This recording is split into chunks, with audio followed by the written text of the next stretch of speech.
A Russian court on Thursday rejected opposition leader Alexei Navalny's appeal of his arrest. At the same time, Russian officials detained several of his allies and warned social media companies against posting in support of protests. Last weekend, tens of thousands of protesters demonstrated across Russia to demand Navalny's release. The jailed leader appeared in court by video link.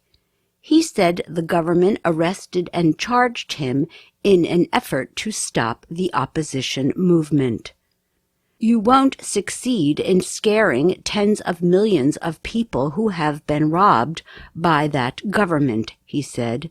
"Yes, you have the power now to put me in handcuffs, but it's not going to last forever." The 44-year-old is the most famous Russian critic of President Vladimir Putin's government. He was arrested on January 17th after returning from Germany. Navalny had been in that country for 5 months, recovering from a poisoning that almost killed him. Navalny is charged with violating a legal agreement connected to the suspension of his prison sentence. He had been found guilty in 2014 of financial wrongdoing. He denied the crime and argued the charges were made for political reasons.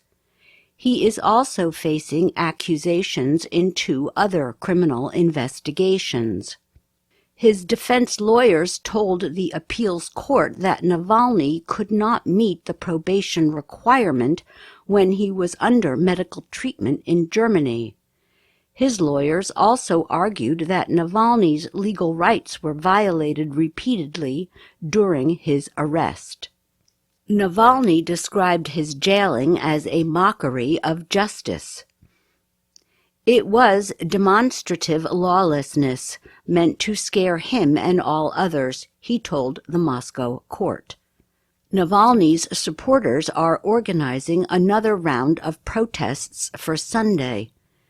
Police on Wednesday searched the temporary home of Navalny and his wife, Yulia.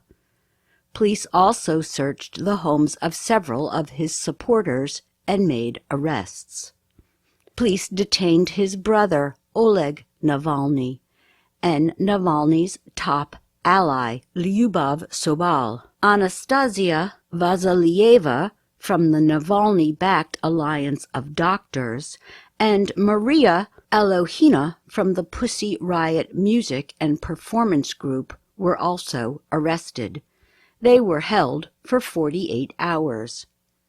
A spokesman for President Vladimir Putin said the searches and detentions were part of police efforts to investigate public health law violations at the protests.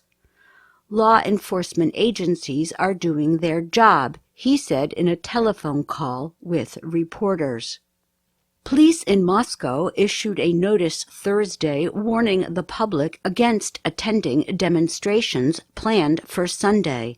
They said officers would take strong action to end the gatherings and arrest protesters.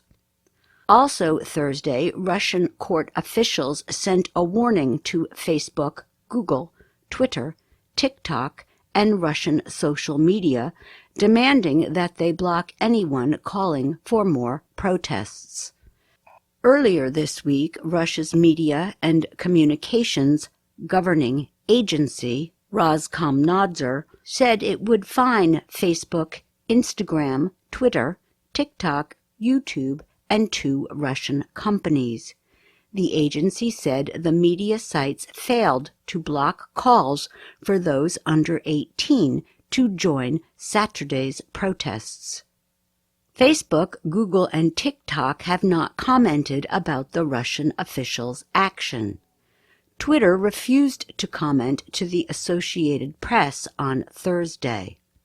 Also Thursday, Russia's investigative committee said it opened a criminal investigation against Navalny's top ally, Leonid Volkov. It accused him of pushing for children to attend protests. Volkov, who now lives outside of Russia, rejected the charges. "The streets must speak now. There is nothing else left," Volkov wrote on Twitter after Navalny's appeal was rejected. Demonstrations calling for Navalny's release took place in more than 100 Russian cities last Saturday. Almost 4,000 people were reported arrested. Some protesters were ordered to pay fines and serve jail terms.